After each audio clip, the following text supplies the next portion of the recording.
तूने अपने पंख देखे हैं? झुलस जाएंगे, जल जाएगी, मर जाएगी, कोयला बन जाएगी। पागल, जा अपने घोंसले में जाके आराम कर। तो चिड़िया बोली, सुनो चाचा कल्लू, मैं अपनी चोंच में पानी लेकर के इसलिए नहीं जा रही हूं कि मेरे पानी डालने से आग बुझ जाएगी ना। सुनो, वही एक छोटी सी चिड़िया चश्मा लगा करके, कोट पहन के आपके सामने मंच पे खड़ी है।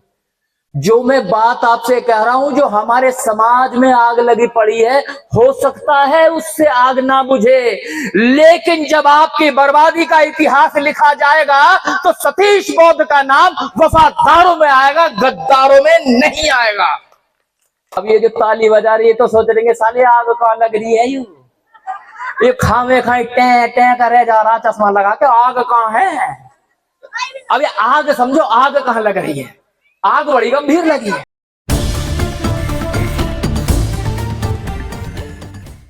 और ये जो आज शिक्षा का दौर है, इस शिक्षा के दौर में आपको कोई रोक नहीं सकता।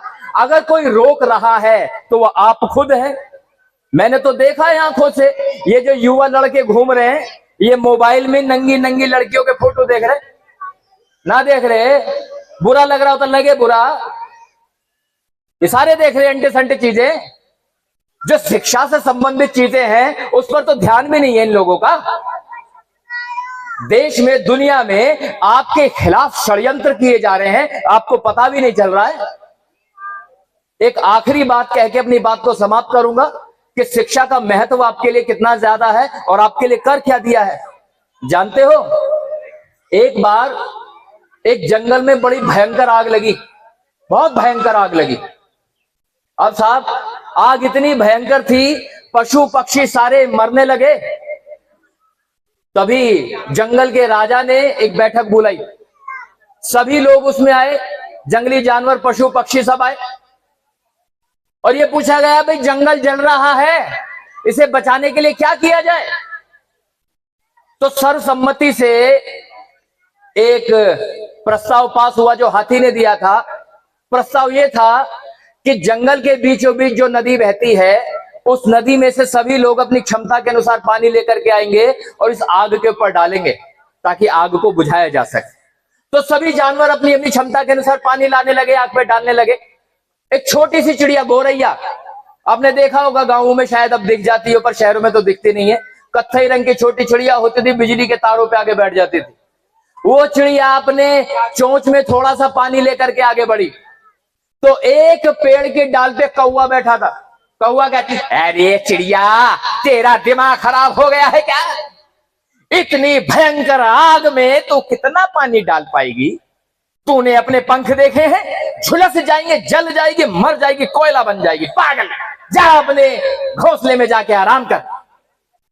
ये वाली बात चिड़िया ने सुनी तो चिड़िया बोली, सुनो चाचा कल्लू, मैं अपनी चोंच में पानी लेकर के इसलिए नहीं जा रही हूं कि मेरे पानी डालने से आग बुझ जाएगी ना। मैं तो अपनी चोंच में पानी लेकर के आग पे इसलिए डालने जा रही हूं कि जिस दिन इस जंगल की बर्बादी का इतिहास लिखा जाएगा तो मेरा नाम गद्दारों में नहीं, वफादारों में आएगा।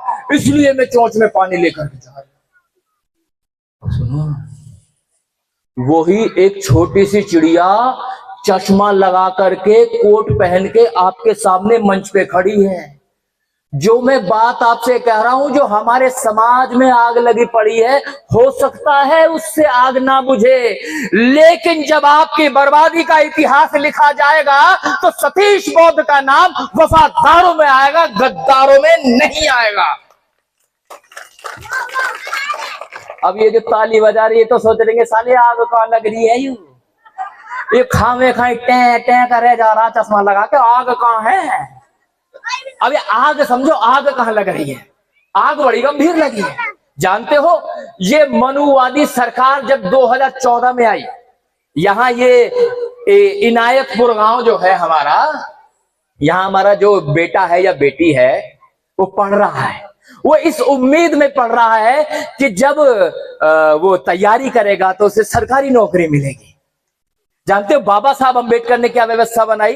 अगर तमिलनाडु में भी वैकेंसी निकलेगी तो आपको रिजर्वेशन मिलेगा, बिहार में निकलेगी तो आपको रिजर्वेशन मिलेगा, और अगर चंडीगढ़ में निकलेगी तो भी रिजर्वेशन मिलेगा। लेकिन 2014 में कमल गट्टो की सरकार आई, मनुवादी सरकार आई, तो सबसे पहला काम क्या किया? इनायतपुर में पैदा होने वाले बेटे या बेटी को आरक्षण तो मिलेगा, लेकिन उत्तर प्रदेश में ही, दिल्ली में ना मिलेगा, हरियाणा में ना मिलेगा, तमिलनाडु में ना मिलेगा, पंजाब में नहीं मिलेगा, केवल उत्तर प्रदेश में मिलेगा। बताओ बात बढ़िया हुई खराब हुई? अरे ताली वाली नहीं है ये। तुम्हारा आरक्षण राज्य तक सीमित कर दिया। हंस रहे हो यार, मजाक कर रहे हो मेरे साथ? तुम्हारा आरक्षण तुम्हारे राज्य तक सीमित कर दिया, जो पहले पंजाब में भी मिलता था, तमिलनाडु में मिलता था। यार इन मूर्खों को समझ में नहीं आ रही बात। तो ये बात खराब हुई अच्छी हुई? ये खराब हो गई। जब ये बात खराब हो रही थी तो बताओ तुम्हारा नेता कहां सो रहा था? नाम लो उस आदमी का जिसने संसद में आवाज उठाई हो, जो सड़क पे आया हो। कोई नहीं था। चलो वो नहीं थे, तुम क्या कर रहे थे बे? तुम क्या कर रहे थे? तुम मोबाइल में नंगी नंगी लड़कियों की फोटो देख रहे थे। मैं बता रहा हूं, तुम कुछ नहीं कर रहे थे। बताओ आग लग रही है नहीं लग रही? बोलो हाँ या ना, हाँ या ना, हाँ या ना? हाँ, आग लगी हुई है। और बात यही नहीं रुकी, बात और आगे बढ़ी। ये जो लड़के हैं ना, ये लड़के लड़कियां, ये बड़े मेहनती भी होते हैं। कंपटीशन में बैठे 96% भी आते हैं इनके, 97% भी आते हैं। तो जानते हो क्या होता था? जब 96% होते थे, 95% होते थे, 97% होते थे, तो इन्हें निकाल के अनुसूचित जाति की लिस्ट से जनरल में शिफ्ट कर देते थे, तो एक सीट बच जाती थी, तो आपके किसी बच्चे के काम आएगी। जानते हो क्या किया इन्होंने? अब आपके बच्चे के चाहे 50,000% नंबर आ जाएं, रहेगा वो अनुसूचित जाति में ही, उसे जनरल में नहीं भेजा जाएगा। ये आते ही उन्होंने कर दिया। बताओ आग लग रही है नहीं लग रही? ये ना बोले भाई आग लग रही है, यस और नो, यस और नो, यस और नो। लग रही है आग, आग एक्चुअली लग रही है भाई। और जब ये आग लग रही थी, ये काम हो रहा था, बताना तुम्हारा नेता कहां सो रहा था? कहां था तुम्हारा नेता? चलो नेता जहां सो रहा था, तुम क्या कर रहे थे भाई? तुम भी कुछ भी ना कर रहे थे, तुम इंतजार कर रहे थे कोई चश्मे वाला लगा आएगा और बताएगा। कोई ना बताएगा भाई। ये तो भला हो भाई हमारे जय किशोर जी का और भाई हेमंत जी का, मैं आया हूं यहां बताने के लिए, वरना तुम तो पता करने को भी तैयार नहीं। आग लग रही है भैया, भयंकर आग लग रही है। और बात इतनी यहीं पर ही खत्म नहीं हुई। भारत का प्रधानमंत्री कोई बात कह दे तो मैं हल्के में ले सकता हूं कि नेता फालतू बोल रहा है, लेकिन अगर भारत का सर्वोच्च न्यायालय कोई बात कह दे, उसे हल्के में ले सकते हो क्या? ना, किसी सूरत में नहीं ले सकते। जानते हो भारत का सर्वोच्च न्यायालय क्या कह रहा था? भारत का सर्वोच्च न्यायालय कह रहा था इन अनुसूचित जाति जनजाति के लोगों को दिया जाने वाला जो आरक्षण है उसकी समय सीमा निर्धारित करो, यानी कि एक दिन सेट करो जिसके बाद इन्हें आरक्षण देना बंद करो। हाँ जी बताओ, सही कह दिया खराब कह दिया? आवाज नहीं आ रही? सही है खराब है? खराब है। जब ये कह रहा था सुप्रीम कोर्ट, क्या कर रहे थे तुम लोग? कुछ नहीं कर रहे थे, कुछ नहीं किया। आग एक्चुअली लगी हुई है भयंकर रूप से। तो जो मैं कह रहा हूं, हो सकता है इस चिड़िया की थोड़े से पानी से आग ना बुझे, लेकिन याद रखना जब इस समाज की बर्बादी का इतिहास लिखा जाएगा तो सतीश बौद्ध का नाम वफादारों में आएगा, गद्दारों में नहीं आएगा। खैर बात तो बहुत सारी है, परंतु मैं शाम की मेरी फ्लाइट भी है, मुझे निकलना है, उसके लिए फिर मौका मिलेगा तो मैं आऊंगा। तो जाने से पहले करंट से शुरू हुई तो करंट पे खत्म कर देते भाई, है? तो दोनों हाथ ऊपर करो सारे लोग, दोनों हाथ ऊपर करो। पीछे भी ताऊ अंकल चाचा फूफा मामा सब हाथ ऊपर करो, बोलो जय भीम, जय भीम, जय भीम। इन्हीं शब्दों के साथ मैं सतीश बौद्ध अपनी बात को यहीं समाप्त करता हूं और आप सभी का मुझे सुनने के लिए बहुत बहुत धन्यवाद। जिंदगी ने दोबारा मौका दिया तो फिर आऊंगा, तब तक के लिए नमो बुद्धाय, जय भीम, जय गुरु रविदास।